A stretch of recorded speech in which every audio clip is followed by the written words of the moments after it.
Hi there, Internet Associate. It's Anthony, and I'm about to watch another episode of The Walking Dead. So, this is Season 3, Episode 12, Clear. And, right now it seems like Rick is dealing with a lot of struggles on figuring out how to be a leader in the midst of everything that's happening to him and in the world. Andrea is still trying to figure out how to save everybody.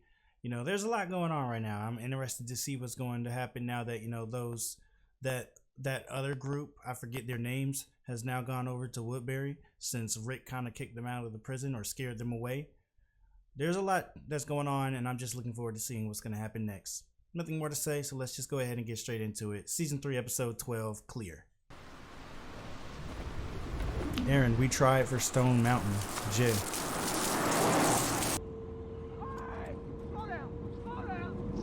Like, nah. I guess that's the world they live in, huh?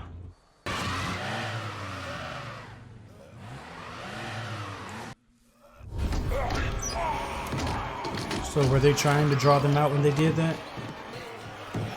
Aaron. Well, I guess Aaron won't be seeing that message.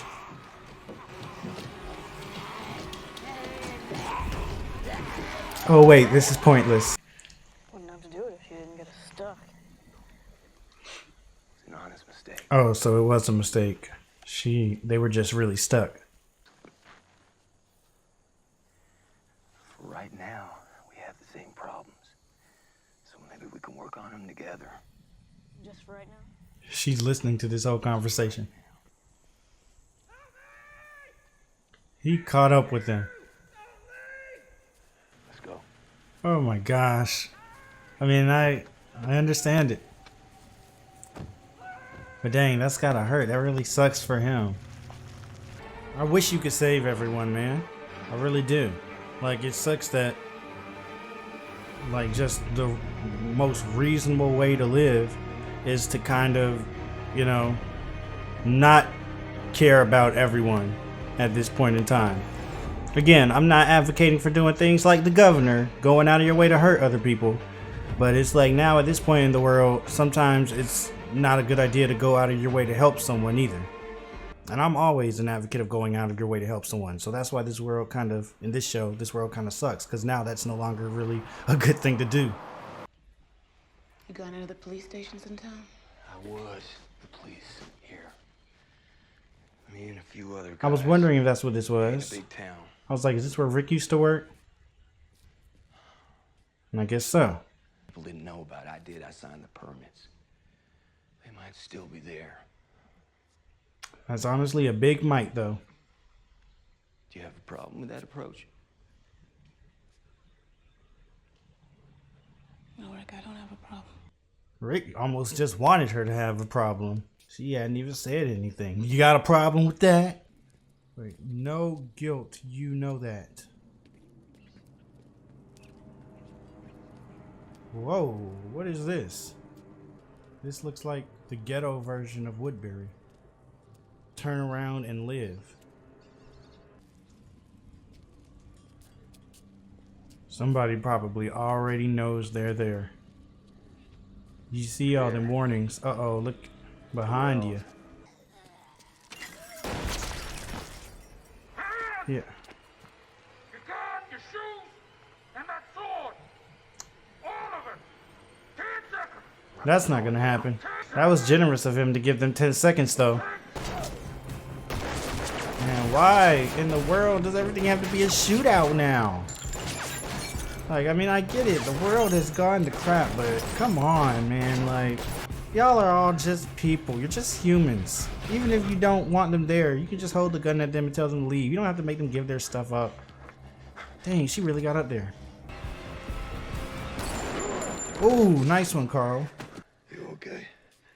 He's done worse. When you've, like, shot your own mom in the face, shooting a random dude in the stomach or whatever ain't that big of a deal. Is that... Oh my goodness. Morgan? That's a close one.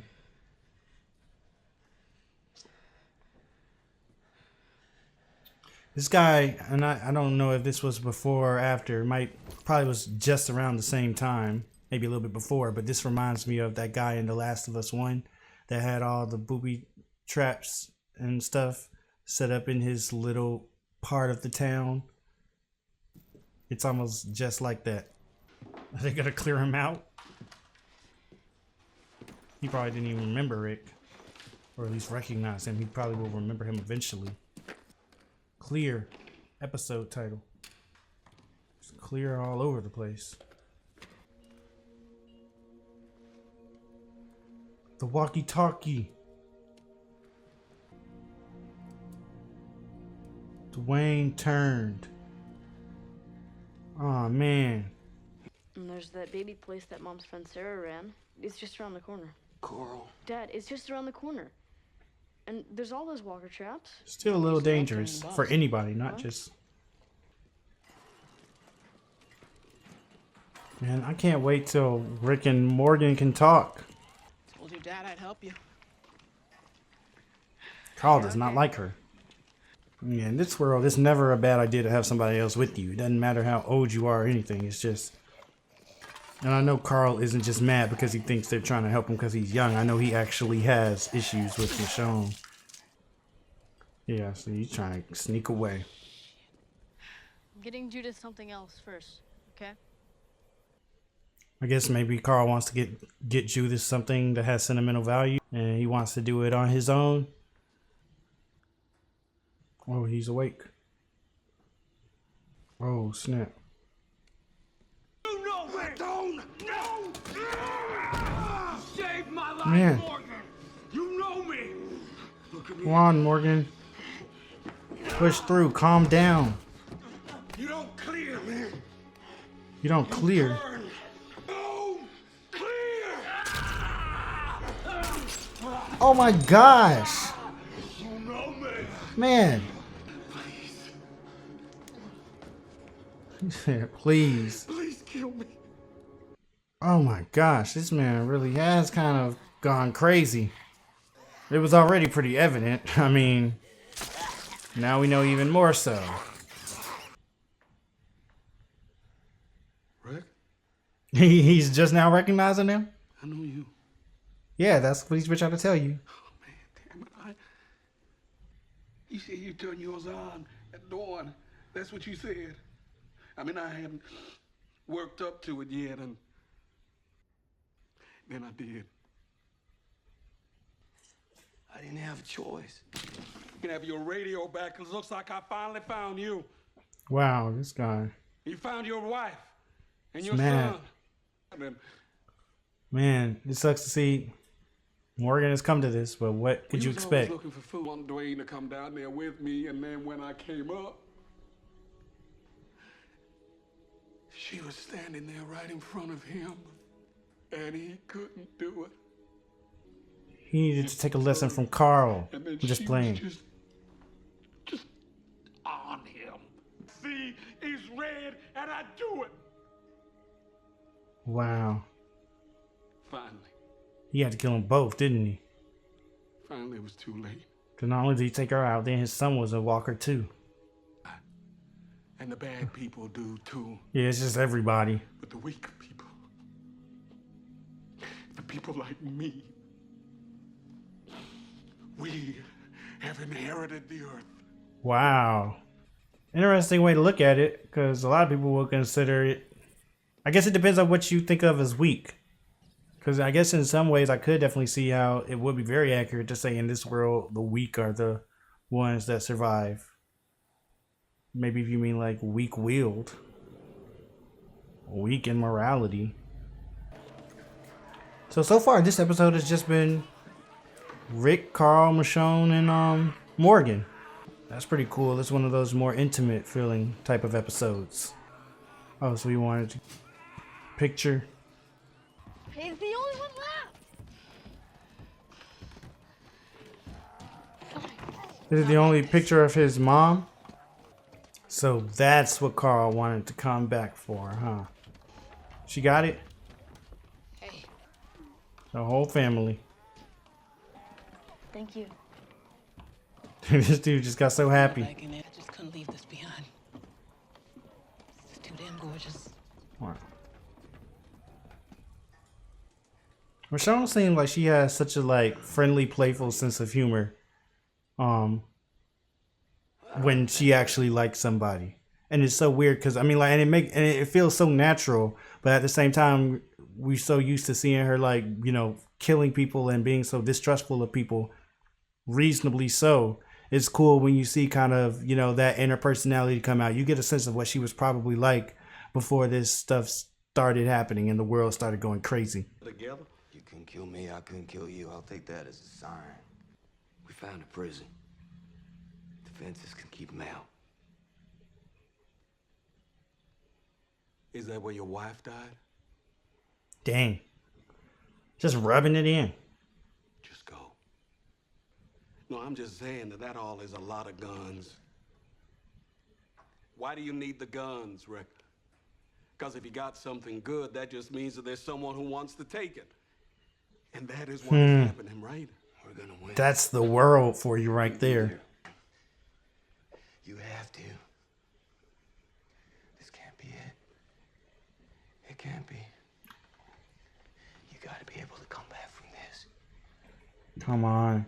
I feel like it's not going to work out. I just get the feeling Morgan isn't about to go with him and isn't going to be like a recurring character on this show or anything. He might be about to die, or we're just not going to see him again for a long time.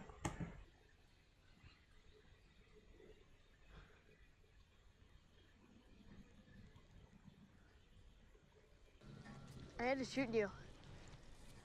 You know I had to, right? I'm sorry. Don't ever be sorry. It's fine to be sorry, I think, as long as you understand you had to do it and you're not saying, I wouldn't do it again. But, you know, it's not something I wanted to do. Even if you don't want to apologize to the person, it's no problem, I think, just inside feeling like, I hate that I had to do that, but had to be done. She might be one of us. What? Oh, he's accepting her. Everything went okay. I get what Morgan means, though, when he says don't ever be sorry. I'm pretty sure I agree with the sentiment behind what he's saying there. I know you see things. People. You got the sixth sense. I used to talk to my dead boyfriend. It happens. Wow. Spoiler alert. Everybody else on the show, like Michonne and Carl and everybody, are actually dead, and they're just Rick seeing them. Sorry to spoil the plot twist. Wait, was that his stuff?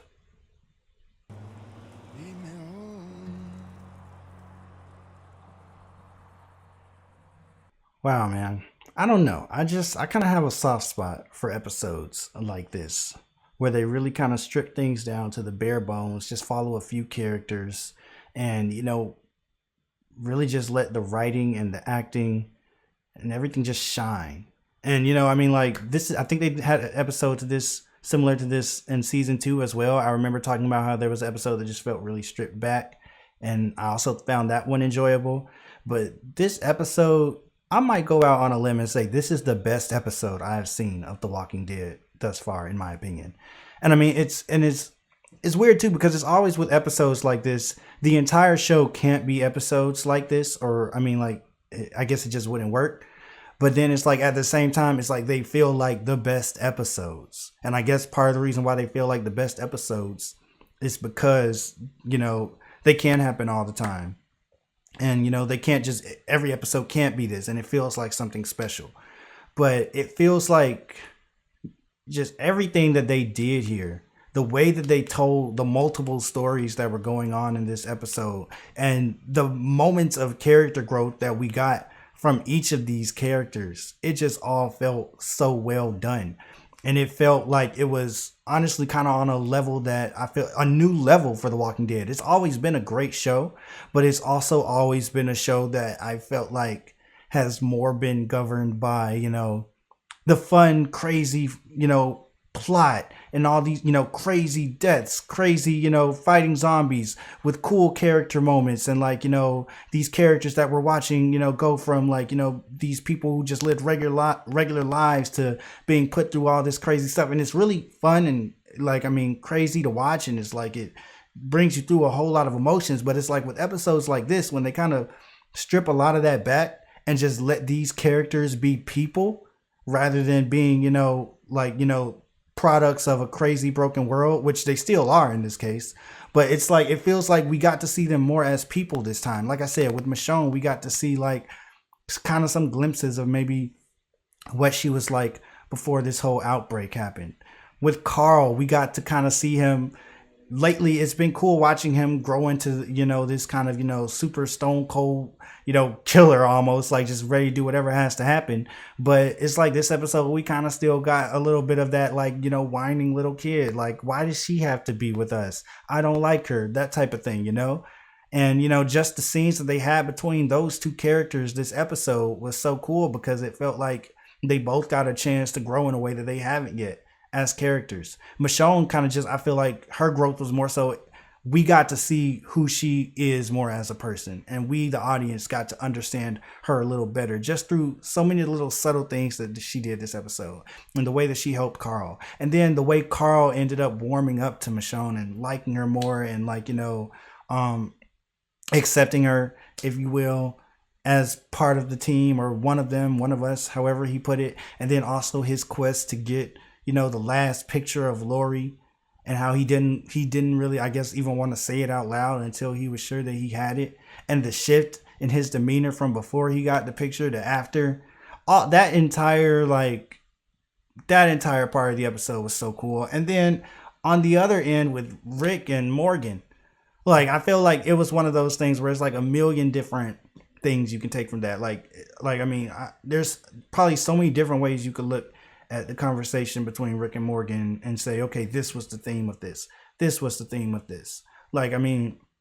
Morgan was just dropping some crazy one-liners too. Like the thing he was saying about, the good die, the bad die, the only people that survive now are the weak. I feel like there's multiple ways of interpreting that. But it's also multiple ways of determining what you think weak and strong is. And like in this case, he thinks of himself as weak because, he wasn't able to, do what he needed to do and kill his wife. And that ended up leading to his wife killing his son and then him having to take both of them out, I'm guessing, which was ultimately what drove him so crazy, I'd imagine. That coupled with, just being cooped up in that place by himself and, building all these traps and constantly fending off walkers. Like Dwayne dying wasn't the hugest surprise. But the way that it happened, that's where I was like, oh man, now it makes total sense. Like why this guy is like this. And it really kind of felt like, it felt like this was something that Rick needed. As bad as that sounds, because I don't want to make it seem like, just Rick, he's a main character, so he can profit off of this other character's misfortune. But it felt like everything that Rick saw in this episode and heard from Morgan was something that might, help Rick work towards getting through what he's getting through. Because Morgan is kind of like a cautionary tale at this point. Like Morgan, he's lost everything. He's gone crazy. He doesn't even want to be with another group because he doesn't want to, make any more connections and get connected with anybody again because he's too worried about losing them. And so it's like, it kind of feels like, there's these little parallels here to where like Rick has gone through some similar things to him. He's done some similar actions to Morgan, and he's also, done some opposite things. But either way, it feels like, okay, like this might be like a moment for Rick to kind of take a step back and reconsider things, reconsider how he's going about things, reconsider how he's being a leader, reconsider how he's approaching other people in the world. Like, I feel like there's so much to talk about with this episode that I'm kind of like, I'm worried that I'm not even able to give it enough justice. Like, and I'm not even able to really, dig into everything as well as one could, I guess. Like, it definitely feels like the type of episode, where multiple watches would be cool just to really kind of think about everything that they brought up here. But yeah, I don't know. I just like I said, I just have a soft spot for these, and it's like also the beginning with the guy and the knapsack or whatever, and they didn't want to stop for him, understandably so. And like then it comes back around to him being there, or I mean him not even being there and the bag just being there, so we know what happened to him, and they just take his bag because that's what they got to do. Like, they're not good people for it, they're not bad people for it, they're just people in this world. And do you consider them weak and strong? I don't even know at this point. But it's just it's so crazy, and it feels like whenever they do this type of stuff too, where they kind of take us away from the central location of the season, which in this case is the prison of Woodbury, and we just get some more of that world building.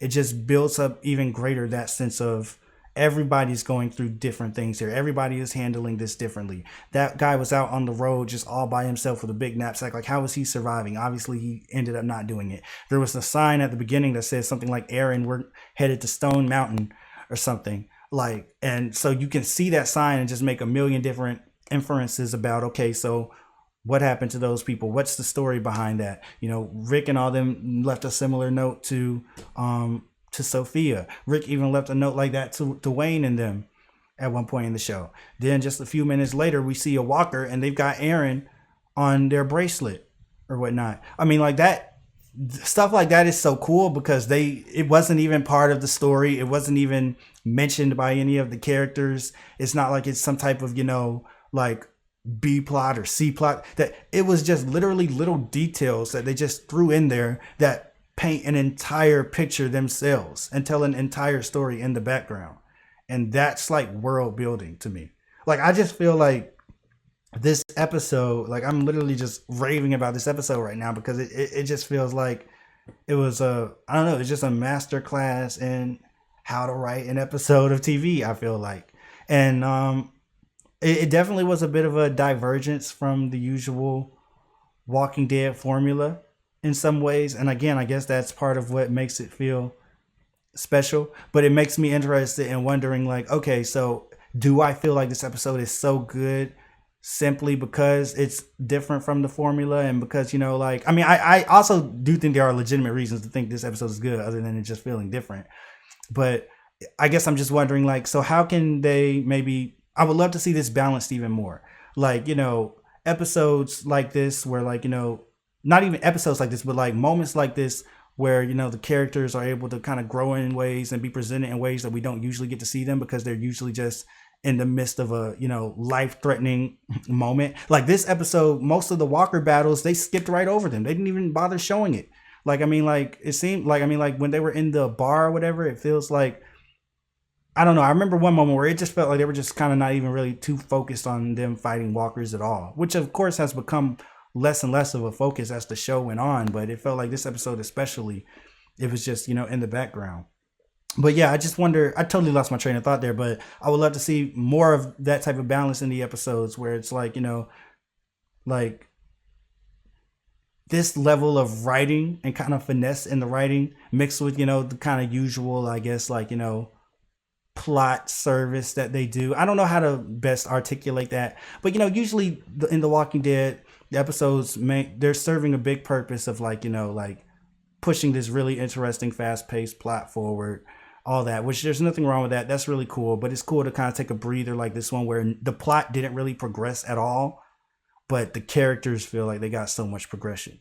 And that's not to say that they don't always do that, like have plot progression and character progression in the episodes. But the way they did in this episode was just different.